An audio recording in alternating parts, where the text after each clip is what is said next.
Sources telling CBS News New York that Homeland Security agents took the music mogul into custody tonight. Today I'm announcing the unsealing of a 3-count indictment, charging Sean Combs with racketeering conspiracy, interstate transportation for...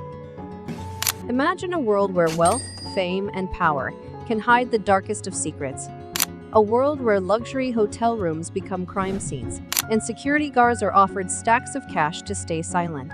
Today, we're peeling back the curtain on one of the most shocking scandals in the entertainment industry, a case that could end the career and freedom of one of the most influential figures in music history, Sean Diddy Combs. Federal agents have raided homes, seized hard drives, and uncovered disturbing evidence that includes secret recordings, hotel damage bills totaling tens of thousands of dollars, and witness testimonies that paint a chilling picture of manipulation, coercion, and abuse. But what exactly are these so-called freak-offs? Why are prosecutors saying they weren't just wild parties, but organized crimes? And most importantly, how deep does this go? Get ready, because today we're breaking down everything you need to know about the shocking allegations against Sean Diddy Combs. This is more than just celebrity drama. This is a story about power, abuse, and a desperate fight for justice. First, let's talk about who Sean Diddy Combs is. Known for his impact on hip-hop and R&B, Diddy is a legendary rapper, producer, and businessman. But in recent years, his name has been in headlines for all the wrong reasons. The accusations against him include serious crimes like racketeering and coercion. If found guilty, he could face 15 years to life in prison. But what exactly are these accusations, and why are they making such waves in the media? To federal agents moving in on a pair of homes owned by music mogul Sean Diddy Combs on both coasts. Teams from Homeland Security seen right here on Star Island and at a sprawling mansion in Los Angeles. Homes of Sean Diddy Combs have been raided by federal agents in Miami and LA. That's linked to an ongoing investigation by federal authorities in New York. Correspondent Wasim Cornet gave us the latest from Los Angeles.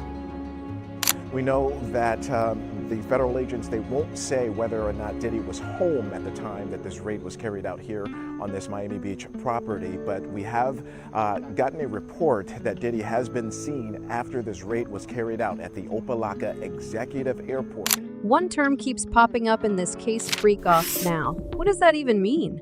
According to court documents, these were secretive and elaborate events involving commercial sex workers, drugs, and often force or coercion.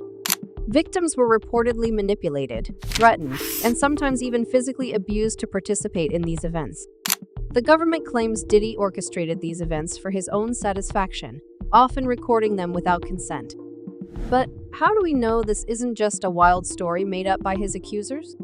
Well, prosecutors claim to have videos, testimonies, and hotel damage records to back up these allegations.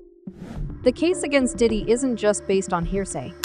Federal agents reportedly raided his homes in Los Angeles and Miami, where they found digital recordings, over 90 cell phones, hard drives, and even thousands of bottles of baby oil and lubricant. Yeah, you heard that right, thousands. Prosecutors also claim Diddy paid $46,000 to cover damages to a luxury hotel room after one of these events. Witness testimonies have added weight to these claims, with over 50 witnesses and victims reportedly cooperating with authorities. This isn't just one person making accusations. It's a large group, and their stories reportedly align with the physical evidence. I can't imagine it's thousands. I mean, and I'm not really sure what the baby oil has to do with anything. I don't know where the number 1,000 came. Baby oil, more than 1,000 bottles altogether. I mean, he has a big house, he buys in bulk. I think they have Costco's in every place where he has a home. I mean, have you sat in a parking lot of a Costco and see what people walk out of there with? They're essentially saying it's a lubricant for an order. I guess. I don't know what you need 1,000. One bottle of baby oil goes a long way. I don't know what you need 1,000 for. Is your client fearful if Diddy does get out? As you know, I represent other clients, actual victims who have sued Mr. Combs, Diddy, in civil court, and all of them are very apprehensive about their safety if he were to be granted bond. I am confident in the court. Combs, quote, particularly fancied, end quote, Rohypnol, the date drug, gamma hydroxybutyrate. One argument Diddy's defense team seems to be leaning on is that these encounters were consensual. They might admit that the freak-offs happened but argue that everyone involved agreed to it. However, prosecutors say otherwise. They claim victims were coerced, threatened, and in some cases physically forced to participate. Videos were allegedly filmed without consent and later used as blackmail to ensure silence. Consent isn't valid if it's obtained through fear, threats, or manipulation, and that's the core argument here. One of the most talked about moments in this case is the 2016 hotel incident involving Diddy and his ex-girlfriend Cassandra Ventura. Surveillance footage allegedly shows Diddy kicking, dragging, and throwing a vase at her as she tried to escape a freak-off. Prosecutors claim that after this incident, Diddy attempted to bribe hotel security staff to keep quiet. Shortly after, the hotel's surveillance footage mysteriously disappeared. This moment is a powerful example of what prosecutors say is a pattern of violence, cover-ups, and abuse of power. This case isn't just about Diddy's personal actions. It's about an alleged criminal enterprise. Prosecutors argue that Diddy didn't act alone. Security staff, personal assistants, and even household employees were reportedly involved in booking hotel rooms, arranging travel, providing drugs, and cleaning up after these events. That's where the racketeering charges come in. Prosecutors say this was a coordinated operation, and Diddy was the ringleader. The prosecutors are seizing on something that happened 8 years ago. You know, this video that we've all seen, and it's a bad video for Mr. Combs, and he said so himself when he gave his apology. This is 8 years ago, and the prosecutors are talking about him bribing a hotel security worker. There was no criminal investigation. This was just a matter of personal embarrassment because he and the person in the video were in the midst of a 10-year relationship.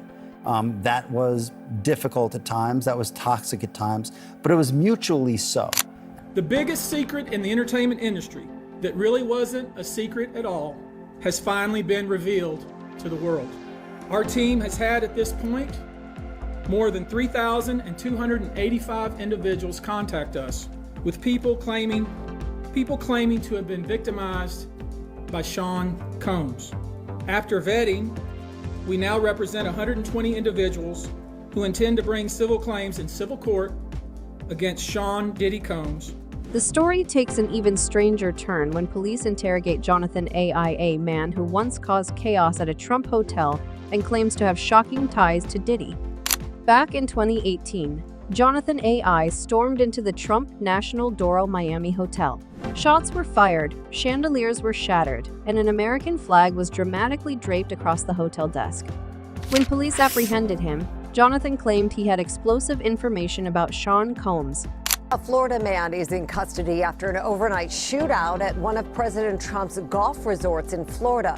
Police captured the suspect, now identified as Jonathan Adi, after exchanging gunfire inside the lobby of the Trump National Doral Resort near Miami. Yeah, they tell us that a gunman entered the lobby, was yelling about President Trump. He also draped an American flag over the counter and then fired several shots. Police showed up, they ran into the lobby, they shot the gunman. Crews took the man to the hospital with several gunshot wounds. The man who police say was the gunman was arriving at Kendall Regional Hospital in handcuffs. You can see, though, he was sitting up on a stretcher, clearly alert. Again, Miami-Dade's police director Juan Perez telling us that he was shot multiple times, but that he is in stable condition. In a bizarre interrogation, he revealed details about secret gatherings called freak-offs, wild parties allegedly organized by Diddy involving drugs, coercion, and carefully filmed sessions. According to Jonathan, these freak-offs were elaborate setups complete with lighting, cameras, and large amounts of lubricant and baby oil. Participants were allegedly coerced into participating, with drugs being a key factor. One name repeatedly mentioned was Cassandra Ventura, known as Cassie, Diddy's ex-girlfriend. I had with Cassie and Sean. Basically, he would tell me what to do with Cassie. I had like 15 encounters, and I heard lots of business. Because what they would do is Sean talks a lot on the phone and on the TV with speakers and stuff, and I was like a slave. Cassie herself later filed a lawsuit claiming years of abuse and mistreatment, which seemed to align with Jonathan's chilling testimony. Jonathan A.I. didn't stop there. He alleged that Diddy was involved in large-scale drug trafficking, using private jets to smuggle substances like high-grade MDMA and liquid cocaine. He even claimed he witnessed these operations firsthand. While some of Jonathan's claims seemed far-fetched, many of his statements now eerily match details revealed in recent investigations. This isn't just about celebrity drama. It's about justice for the victims who were allegedly abused, threatened, and manipulated. It's about holding powerful people accountable. Cases like these remind us that no one, no matter how rich or famous, is above the law. As the case unfolds, more details are likely to emerge, and we'll be here to keep you updated every step of the way. When powerful figures fall, they rarely fall alone. In the unfolding scandals surrounding Sean Diddy Combs, two surprising celebrity names have surfaced: Jennifer Lopez and Prince Harry. But what exactly do these stars have to do with the allegations against Diddy? Buckle up, this chapter dives deep into connections that raise eyebrows and add a whole new layer of intrigue to this already explosive case. Let's rewind the clock to 1999. Sean Diddy Combs was at the peak of his fame, and by his side was none other than Jennifer Lopez. The power couple was inseparable, dominating headlines and red carpets. But on December 27, 1999, their glamorous image shattered in a matter of minutes. A nightclub shooting in New York City changed everything. Shots rang out, chaos erupted, and 3 people were injured. As the dust settled, Diddy and Jennifer Lopez were arrested while fleeing the scene. The allegation? That J.Lo had been carrying Diddy's firearm in her purse. Now, to be clear, Jennifer Lopez was cleared of all charges. There was no solid evidence tying her to the weapon, and she walked away legally unscathed.